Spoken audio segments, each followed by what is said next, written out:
So what is shorting? That will be what this video is over. If you do understand what shorting is, I would still encourage you to watch it because I'm going to go over some things beyond that about why it does factor into the overall strategy and why just understanding shorting is important. So again, if you already know what it is, still worth watching because I'm going to go over just the importance, kind of concepts and themes of shorting and how that all factors and all comes into play into our strategy as a whole.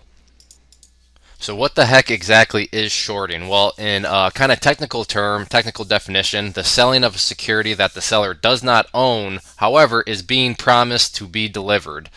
So you're probably questioning my ability to speak English and put things in easy to understand terms. Totally understand that. That's definitely not the most understandable definition, and it's very counterintuitive to sell something that you do not own and then promise to, deliver it. How does that make sense? It doesn't really. So we're going to go into that, and in order to define that and explain that, I'm just going to go through a three-step process. So no worries, it'll get explained, and when we're done with this video, you'll understand exactly what shorting is. And I do want a quick note that it's bolded, but being promised, this is the first kind of theme and concept that I want for you to remember. So again, like I said, if you know what shorting is, that's fine, but for you, this is what the terms that I want you to just keep in the back of your mind. Something is being promised, so just keep that keep that at the forefront of your thoughts right now as we go through this video. There's a promise that is going to be made.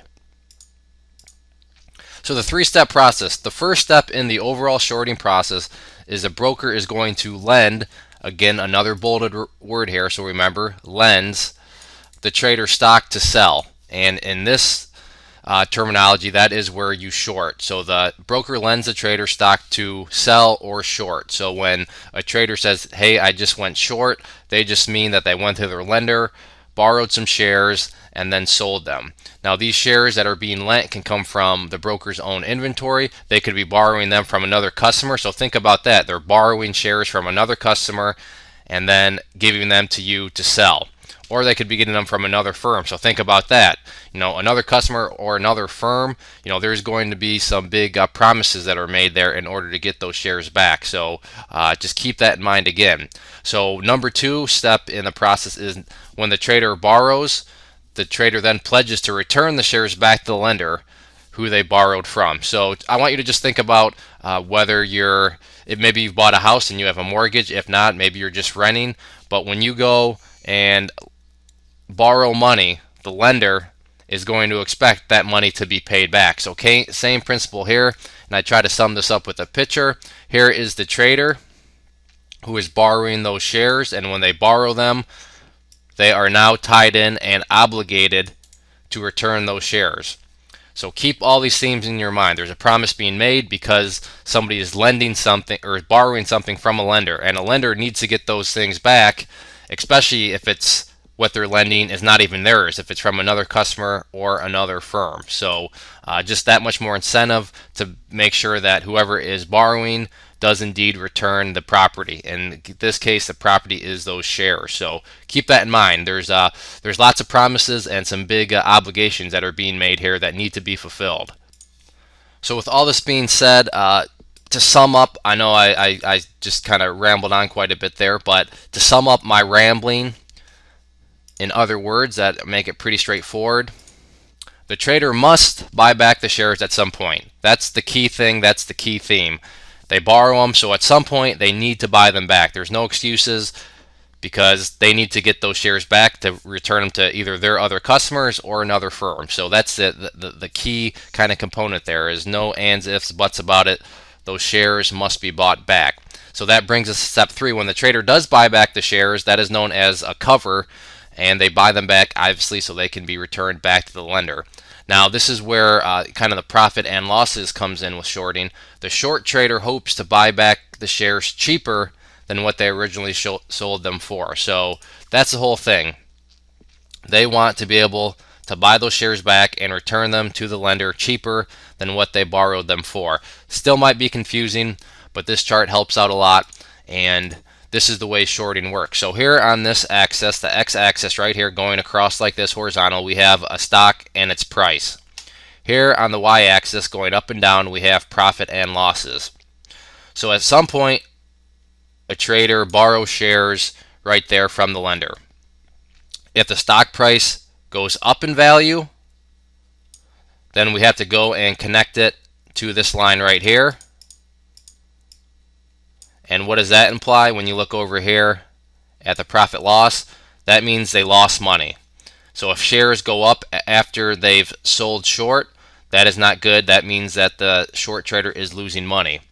On the flip side, let's say a trader borrowed shares right there and the stock price goes to this point right here. So now we connect this up to here, and you can see that that would imply that the trader has made money.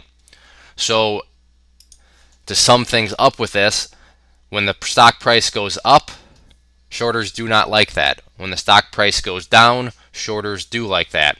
And that just all is summed up right here in this chart. So I'll skip over it, but if you want to pause the video now and just kind of look at it and to just take a closer look. But again, stock prices, when those go up, when you follow that with this downtrending line here, you can see that leads them into the negative territory down here. But if the price goes down, that's going to lead them into the positive territory over here of the profit area. So check out that chart if it's still not quite sinking in. But like I said, all in all, at the end of the day, a shorter is happy when the price goes down. A shorter is sad and frustrated when a price goes up. So it's the exact opposite of what you would normally think. As long as we are happy when when the stock goes up, we are sad and mad when the stock goes down. So all you have to do is flip that around for a short seller. So you could be sitting there right now, and I would totally understand, just thinking, this is pretty complicated still. It's such reverse counterintuitive, thinking, why would traders even think to short and go about this method?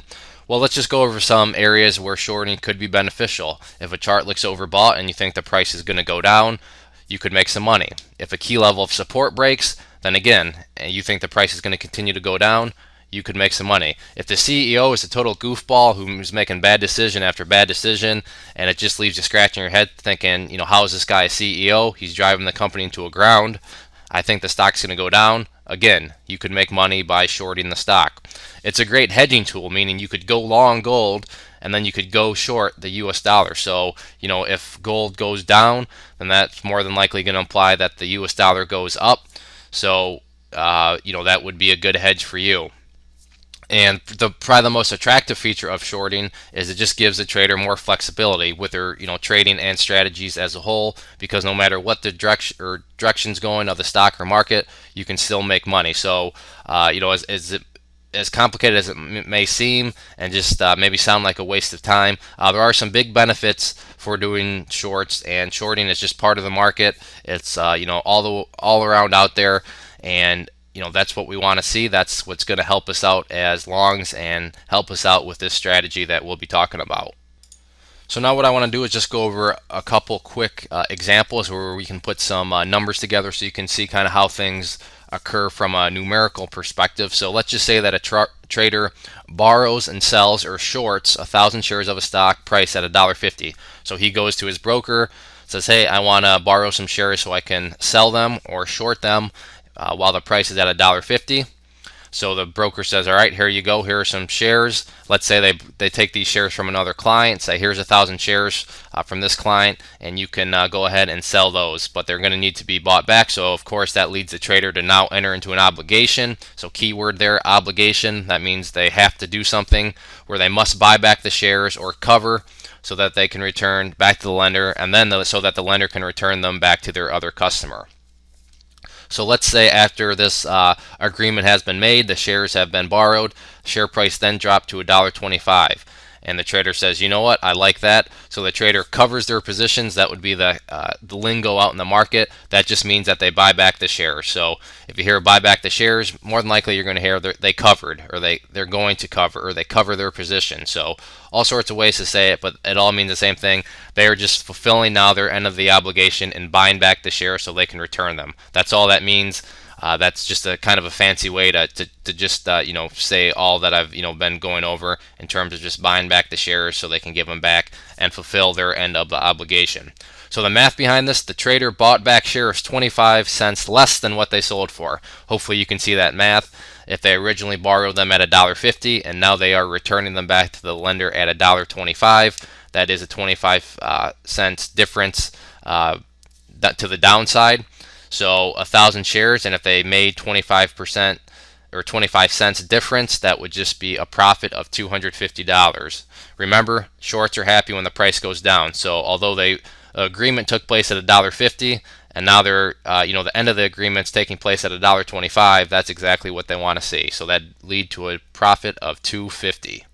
Now let's take a look at the flip side of things, where things don't quite work in the shorter's favor. So the trader again goes to his broker and says, hey, I would like to borrow some shares. I'd like to borrow 1,000 that I can sell or short, and they're doing this at a price of $1.50. The broker says, okay, I'm going to lend you some shares and I'm going to go grab some from another firm. So here's 1,000 shares. This now leads the trader to enter into that obligation where they must buy back shares or cover so that they can fulfill their end of the obligation and walk away clean. So after this agreement takes place, shares rise to a price of $1.75, and the trader says, all right, I'm going to cover my position. In other words, buy back the shares so they can return them back to the lender. So the math here is the trader bought back those shares. He fulfilled their end of the obligation at 25 cents more than what they sold for. So that is not good. Remember, when the price goes up, shorts are not happy. So because the price went up 25 cents, that means they lost 25 cents per share. So that difference, you multiply that by the 1,000 shares, and that leads them to a $250 loss. So not good when the price goes up for the shorters. But remember, they have to buy and they have to obligate. So they can't sit there forever and think, I'll just wait. And we're going to go into that next. That obligation and needing to buy back and cover is a big component here. So that leads us into this point right here. Put yourself in the shorter shoes. Let's just understand a few things here. Remember, and I know this is obvious, but we really need to think about this because this will lead us to the psychology of things. So a lowest a security can go is what? $0. It can drop down, it goes to zero, that's it. So if you put, let's say you have $1,000 into something, the most you can lose is $1,000 because it goes to zero, bam, you're done. That's it, no more. A highest a security can go is unlimited. Theoretically, a stock can go up, and up, and it can go to $1,000 a share, $10,000 a share, $100,000 a share. So there is no stopping, there is no cap on how high a stock or any security can go. So what's my point here? Shorting can take traders to the poorhouse extremely fast if they are not disciplined and cut the losers. Because remember, they're only losing money when stocks go up. So because stocks can go up forever, that is going to lead to this guy right over here. How would that make you feel? Right here. People short, and that's fine and dandy. I short myself. However, it needs to be done in a very disciplined fashion. And what is a disciplined fashion? Cutting your losers, or in other words, buying shares so you can return them back, when the chart is starting to go against you. So it's a very kind of humbling thing to know, and it's a very kind of nerve-wracking thing to know that, hey, I could be at $1,000, but if the price keeps going up and up and up, I could lose that $1,000 over and over and over again. So a big distinction from being going long and then being short. Shorts, the losses can be theoretically unlimited. So to wrap up the video here, I just want to go over the key words and concepts. I know this is all repetition, but I'm trying to be annoying on purpose so I can drive it home and get that into your head, because this is a very important mindset for you to develop and understand about the strategy that we're going to be going over. So remember, there's a borrowing from a lender. So the borrower makes that pledge. They are saying, I will return those shares back, and because those shares must be returned, there's something that we know for sure is going to happen, and it's going to happen within a set amount of time. And how do we know it's going to happen within a set amount of time? Well, remember, because a stock can theoretically go up forever, a trader's losses can be forever. It can be non-stop theoretically. Now, there's other things that we'll talk about that prevent that, but at the end of the day, all things lead back to that shorter having to buy shares. And from our perspective, when people are buying shares, that's just going to force the price up. So we care about buying, and all these concepts are all leading down to one key component, one key fact. Shorters are going to have to buy at some point because they sold at some point. They're going to need to sell. So what kind of psychology and emotions does this understanding create when you understand losses can be forever? Well, as we just discussed, people are going to be on edge and disciplined, and they're going to be ready to buy those shares back. And if they're not ready, as we'll learn in videos to come, they're going to be forced to buy back. So anyway, you're not escaping the fact that you're going to have to buy back those shares, and buying back pushes the price up, and that's what we want to see when we're doing trampoline trading. So we're going to cover all this more in future videos, but these are the key concepts and what this whole strategy revolves around. So it's very important for us to gain the mindset here of how all this works and how it factors into the strategy.